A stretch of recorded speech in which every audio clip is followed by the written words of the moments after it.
Hey, Oner, good morning. Good morning. How are you? How are you? I'm well, thanks. And you? Yeah, not bad, not bad. Good morning to the people who are joining. I'll just put my camera on briefly. There we go. Hey. Um, so we'll give it about another minute just for people to join. I know, like me, it's sort of slow to get starting. Okay. My camera's going to drop in and out. My signal. I think everyone's on Netflix at this time of the morning. Must be entertainment time. There must be something for the kids on about that I time. suppose, yeah. So I'll send a quick I message managed out. to escape from that prison, so As I say, my new team assistants are fantastic.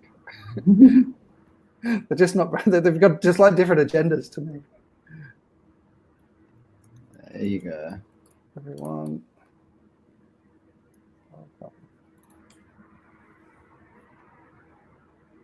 Alrighty. Good morning, all. So, as I always say, this is a bit of a. I'm going to say, welcome everybody. Welcome to SportWorks Talks. Let's get started. Once again, we're introducing one of our members, Oner Avara. Really important topic, talking about athletes' health and how we can use systems and processes and applications to really support the athletes. A really important aspect of our business in sport. And Oner's been doing some great work in this space. So I'm going to hand over, as we've done with previous webinars. If you haven't been on a webinar before, it's a little bit strange for us as presenters because we're used to presenting with rooms full of people. But please put your questions in the chat so we can see what's going on. What we'll do is the presentation runs for about 15 minutes. Oner's going to give us a good introduction. And then at the end, we'll do some Q&A and we'll look to use the chat to enter your questions, and then we can answer them as we go. So welcome to SportWorks Talks, and I'll hand over now to Oner. Thank you, Morning, Chris. Oner. Good morning, all, and thank you for joining us today. And I'm Oner Avara, Director at My Next Match. We're based in London, cold and cloudy London.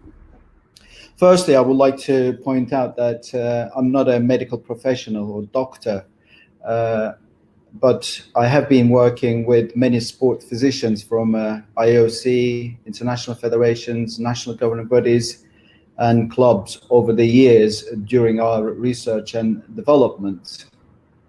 I also have a couple of other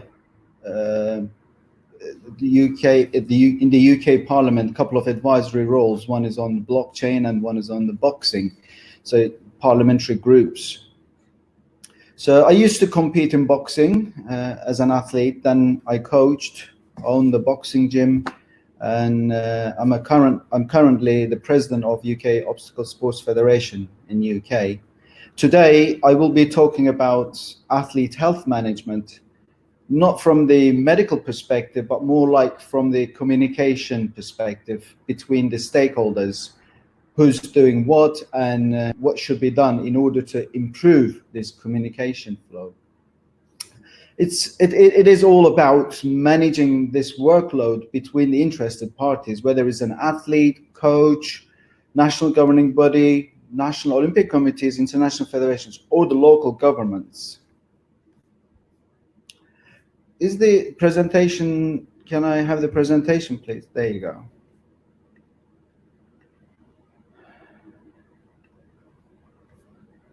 As we are all aware, one of the most important subjects in the industry is the health. It can be anyone within the sport industry involved or participated, but we will be talking about the athlete's health, not the event coordinators that's going insane in order to run an event. And their mental well-being is also important. That's a completely different subject. In every sport gathering, the key subject is the health. We all know that. Well, at least in the elite level.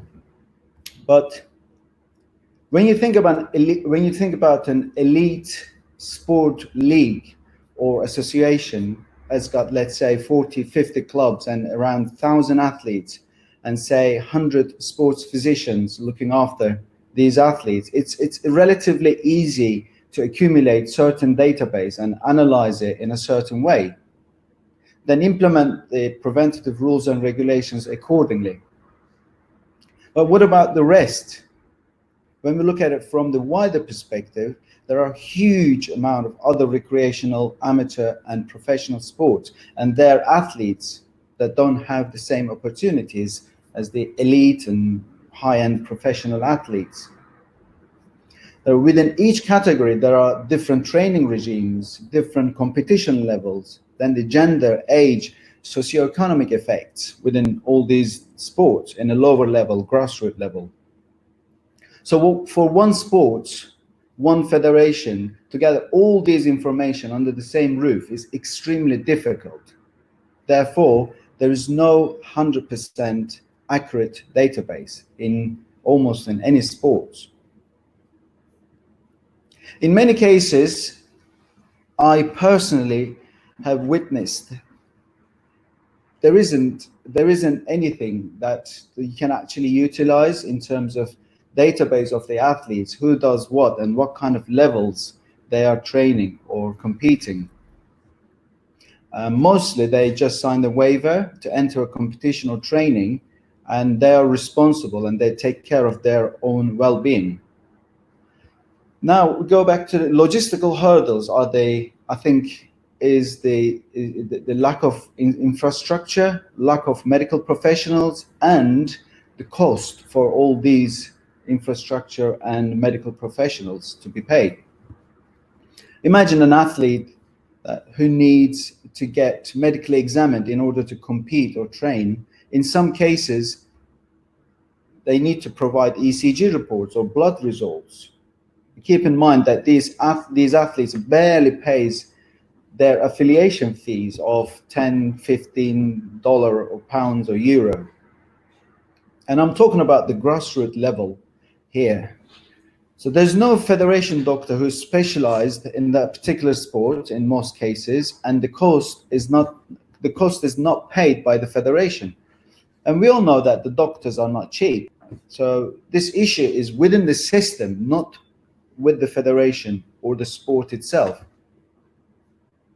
The elite and most professional athletes have been looked after with no problem, but as I said, in order to get the full picture, there should be inputs from every level and every participant, from every interested stakeholders within the organizations and within the countries. Well, who's responsible from this? So we've got so many stakeholders. Who's accountable for all this? Is it athlete? After all, it's their health at stake. Is it the coach or club? Because the athletes trusted them to manage all their sporting activities, including their health. Is it the national governing body, where the rules and regulations of the sport and activities have been implemented, communicated with international federations, governments, and national Olympic committees? Is it the local government, sport ministries, where the sports federation get their grants from, national health services who provide with the medical services to the sports? Or is it the National Olympic Committee, international federations, or IOC? So all these questions comes in when you think about in the core, the athlete's health. And who builds the infrastructure? Who will provide the medical professional services? Who will pay? Who will monitor, supervise, and report? Perhaps the main reason is that there are a lot of unknowns in terms of responsibilities that will stall the entire system. And that has a huge effect on the development of the sport in certain countries. If there is a missing link in the chain, as we all know, the system will malfunction. It won't work. I believe everyone and every organization within the hierarchy has a certain accountability, whether it is small or big. We all know that, whether it is an athlete or the manager. From the athlete's point of view, if you ask the athletes, the majority of them will say the clubs and federations should look after them and protect their health. And some of the silly ones will say, well, what's all these fusses about? None of the injuries and deaths are important. That's the athlete's perspective. So one of the very, very well-known English boxer, Alan Minter, said that there are so many injuries and deaths in boxing, but none of them is serious. This is actually his quote. That's the athlete's perspective. Okay, it is their career at stake, but then, at the hype of their training, and it is the kind of least priority, kind of looking after and making sure that everything has been documented. But this comes very important whenever their historical medical records needed during or after their career, when they need it. Imagine an athlete that has a certain symptoms during or after their retirement. There's no way of tracing it through or relating it to what happened in a competition or training 5 years ago. Who examined them? What was the result? Is there any relation between these symptoms or his competitions or his injuries in the past? So all these questions comes back from the athlete point of view. This is how important it is, and that will be their answer. From the federation point of view, the clubs and federations will follow the old school traditions to fulfill their requirements within a limited level. And there's no way of analyzing the data in a mass scale. There's no way of finding out how many concussions they had in the last 6 months, for example, or how many medium or major or severe injuries. It is almost impossible to find out in a grassroots level. In another scenario, if the athlete changes the club, country, or the sport, then what happens to the medical examination reports that the athlete had? Does the other club or federation know whether the athlete is fit to compete or not fit to compete? Has it got any issues? What happens if the athlete has some unknown issues due to previous injuries that hasn't been detected? It's not only that the historical medical information is not available or written on a piece of paper, which is likely to be lost, but also the information is not recorded to be used for the future if and when needed. I personally had 2 of these medical cards over my sporting career, but I don't know where they are now. So that's how easy to be misplaced or get lost. From the international federations and IOC's perspective, I think they're doing a great job to help and provide the guidelines. This here is the latest healthcare guidelines published. I think it was in either late February or early March has been published. If you read it through, you will see that many hours of research and hard work gone into it. It's an amazing piece of paper, very informative, to direct the international federations for their events to be aligned with the IOC's healthcare standards. I think it's great, and I highly recommend people to read it. But the only thing that I've noticed in this 56 pages of guideline is that it is very major event centric. Now, it kind of brings us back to the point that I mentioned earlier. Only the elite athletes within major events, these guidelines are being implemented or to be implemented. And that doesn't give us the full picture, again, in any sports. Then we still have the problems with the grassroots level of the sport, the mass participation in national level. These are the things that we need to kind of monitor, or the federations should monitor. We need to find the answers to questions such as where these mass participation of sports fail within this hierarchy, within the lines of medical care. What can be improved? If you look at this diagram, the hierarchy from national federation all the way down to the IOC, you'll see that every organization there doing their job. Some of them doing really great jobs. Some of them is doing whatever that is necessary. But the key thing here is that we can categorize the entire operation as above and below national governing bodies, simply because every country has different geopolitical issues within the countries and rules and regulations. So the key and critical organization here are the national governing bodies. Within the national governing bodies, the key organizations are the clubs. But then clubs have no access to the cost-effective medical care for their athletes. This is where the national healthcare facilities kick in.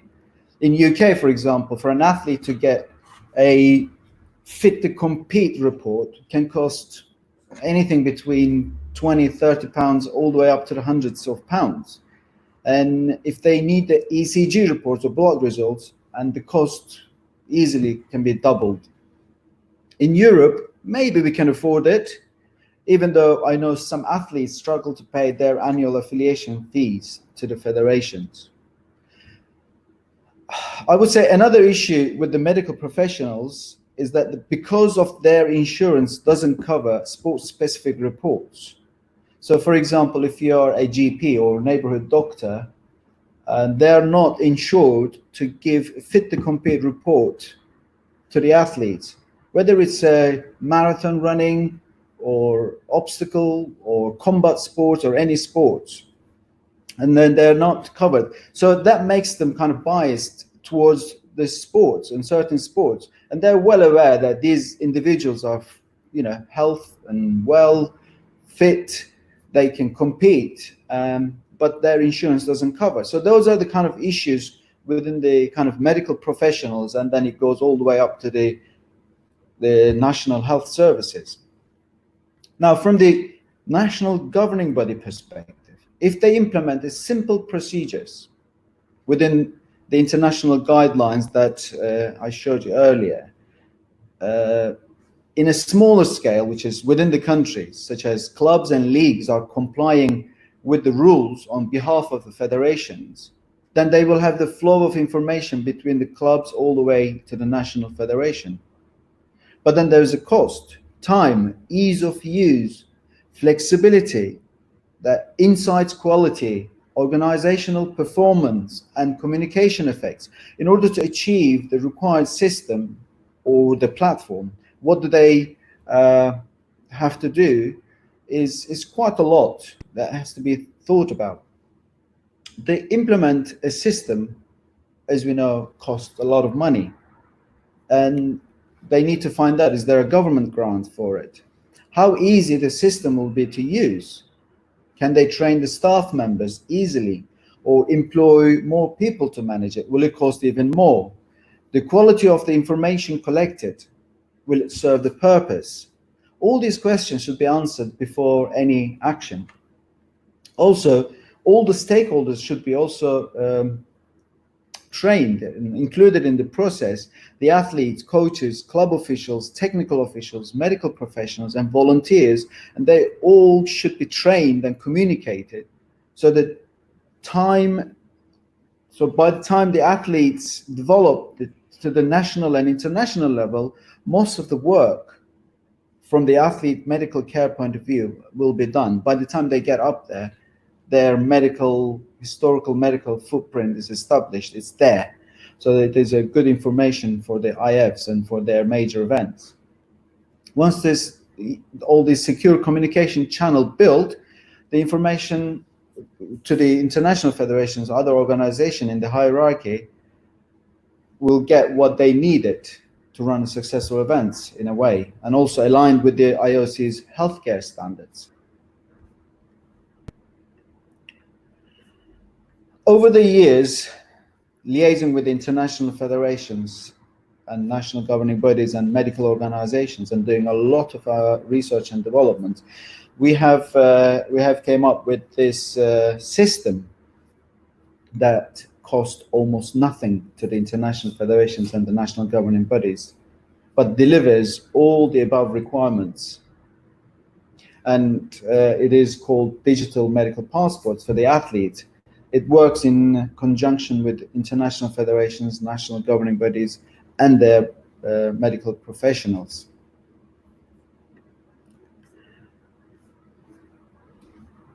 This digital medical passport for each registered athlete, which is stored in a central and secure database accessible only to the medical professionals. And this allows federation doctors to process and record medical results for all pre-match examinations and post-match injuries in real time with instant access via the encrypted servers. Doctors can evaluate if an athlete is fit to compete or not fit to compete, if there's an issue or clearance, medical clearance.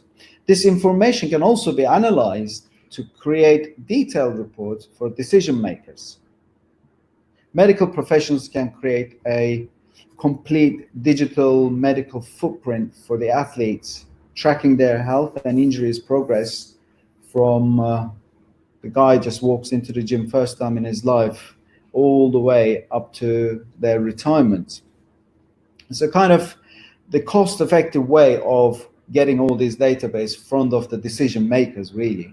And this passport is the kind of, I think, the tool that we think it will solve the common problems regarding injury prevention and medical regulations, as well as maintaining the longevity of any athlete's sporting career.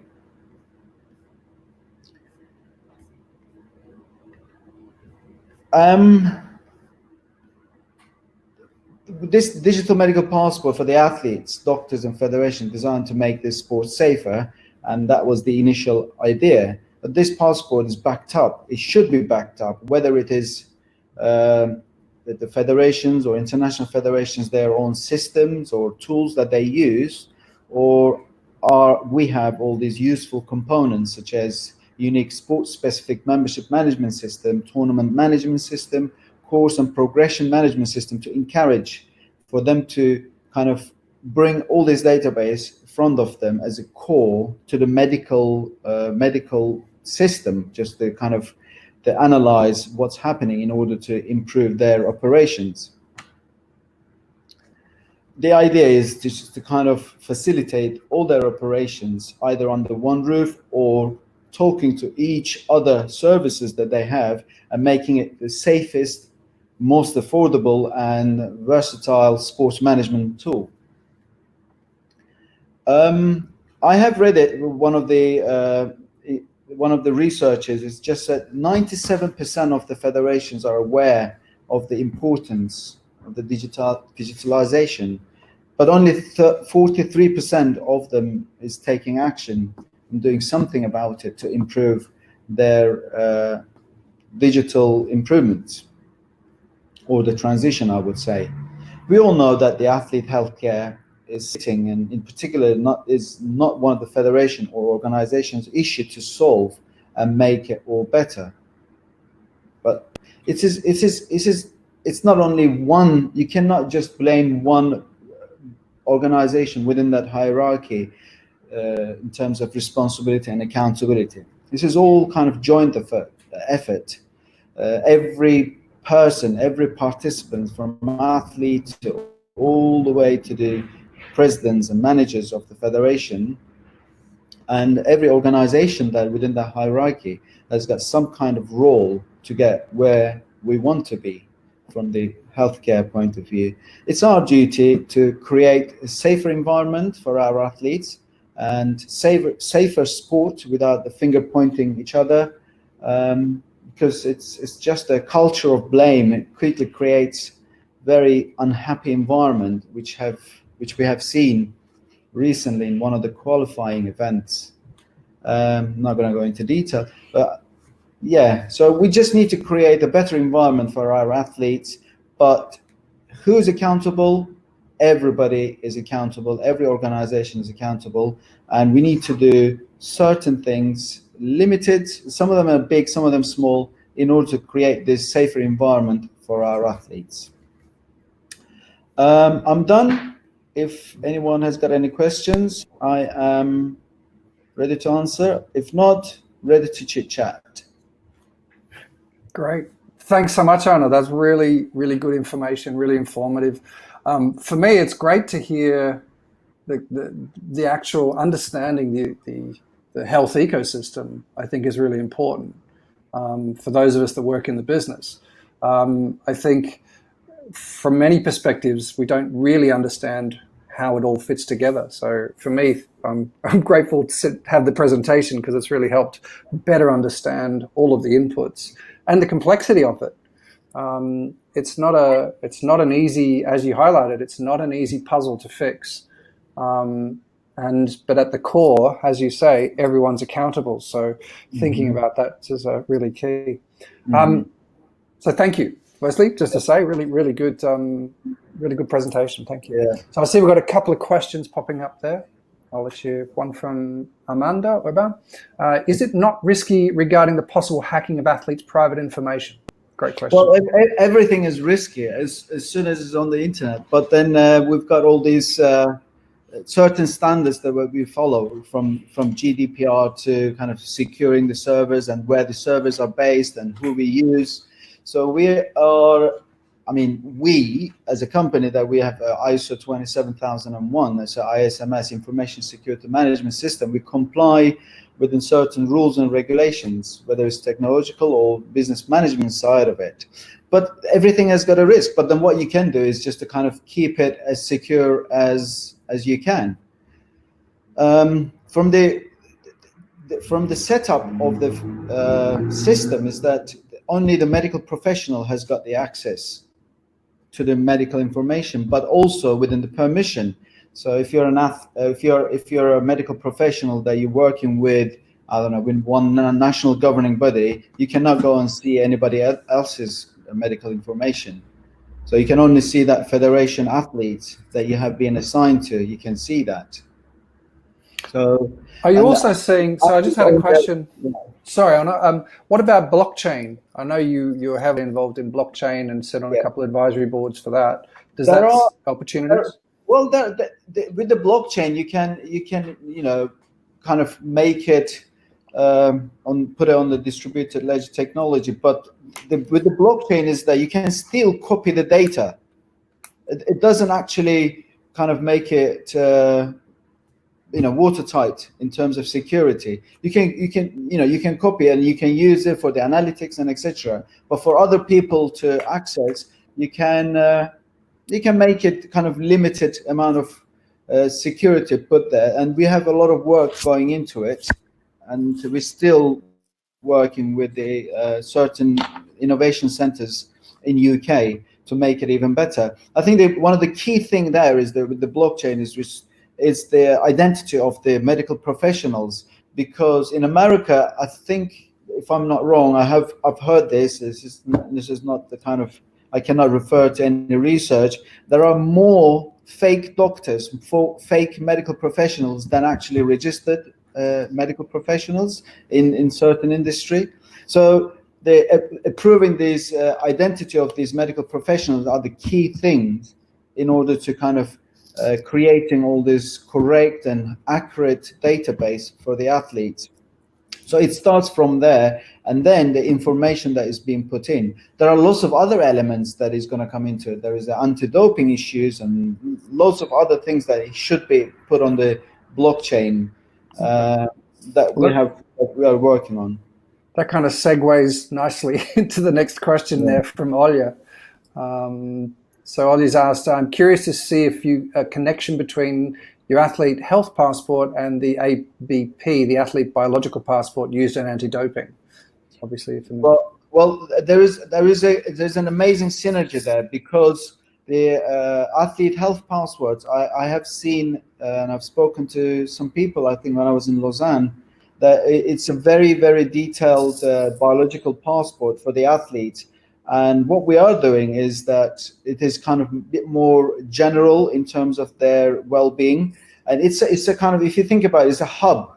So in this hub, it can be, their Fitbit results, or how much kind of performance they displayed. All these things can be displayed, as well as their biological passports, as well as their small injuries that they broke their thumb. So everything can be under this roof.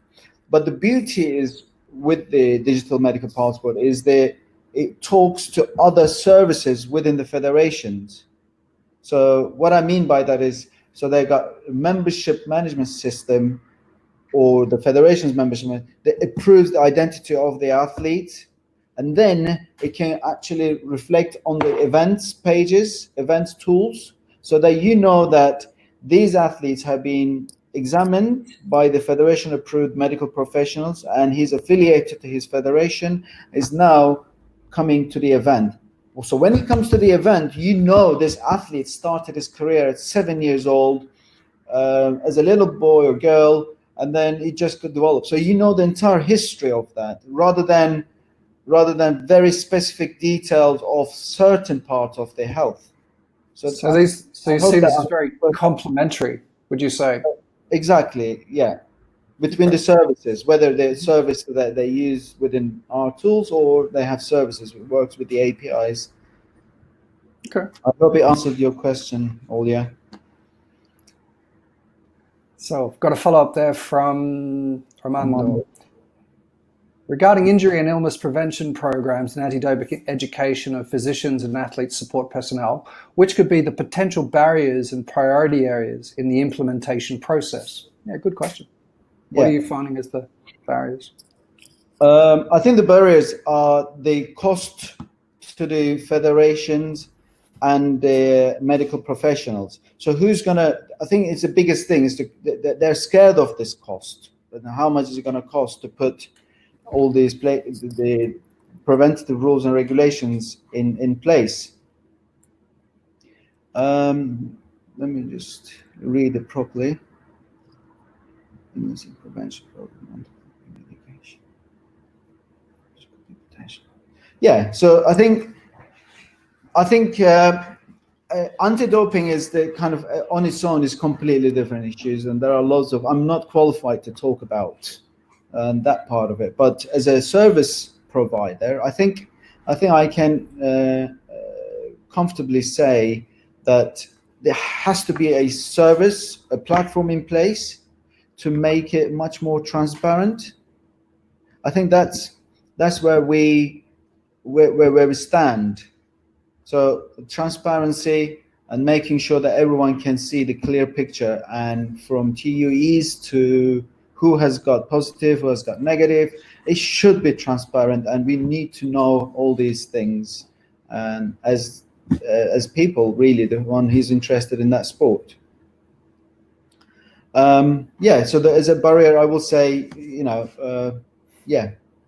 the cost. Once cost has been established and who's going to take care of that responsibility, the rest will come easy. When I say easy, that it takes maybe 1 or 2 years to establish proper system in place, because any change in whether it's a digital or non-digital environment, it is alien to the federations and sports, because they got hundreds or tens of hundreds of years of traditional way of running the system. And we are in the era of all these changes, particularly the last 10, 15 years. And everybody is kind of scared, but they know the needs of it kind of stage. So, yeah, we're there. Okay. Another question there from Gautier. Yeah. So what are the main challenges with the current system to ensure that athletes can safely return to competition after a pandemic crisis? Well, as I said, I'm not a qualified medical professional, but I think that this social distancing is going to make us feel a little bit weird in terms of, how we do it. That's the sport is all about, connecting in terms of, socially and, physically we are there and competing.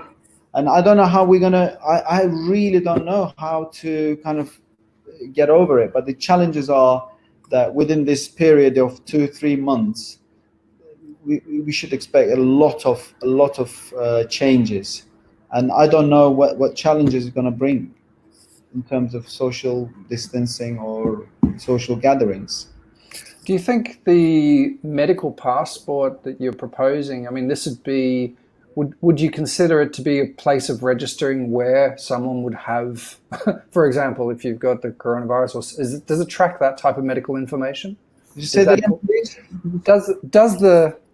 Does the medical passport, would it be a registration of, for example, if you've been if you have the coronavirus, would you register that as part of your medical history?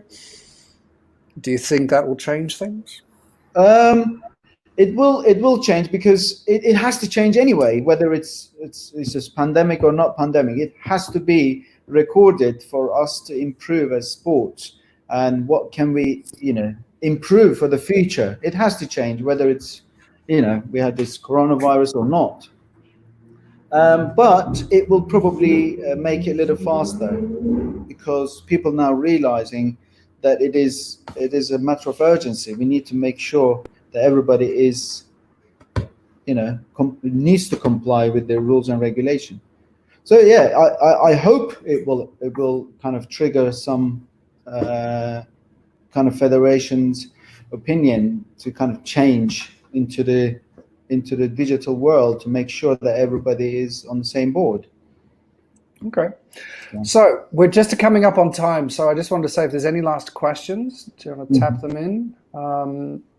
Otherwise, I'm going to say thank you very much, Oner. You're welcome. Rejoin the call. Say thanks so much for joining us. Really good presentation. As I said, it was great to kind of get another concept or another understanding of the importance of the ecosystem around medical, understanding that it is all our responsibility for those that work in sport. And I want to say, great. Thank you so much. As I've said in previous webinars, if you've got questions afterwards or you've got other thoughts, please don't hesitate to drop us a note on the email at events@sportworks.ch, and we can follow up. And of course, you can reach out to Oner directly. All the links will be available in the follow-up. And we'll repost this out on YouTube in the next week. So if you know anyone who you think might also benefit from learning a little bit about what my next match and have some interest, then please reach out. I want to say thank you all for joining us. Been a great morning, great session. Thanks so much, Oner. Thank you. Stay safe, and wish you all a great day. Thank you. Cheers. Bye. Cheers. For now. Bye. Bye-bye. Bye for now.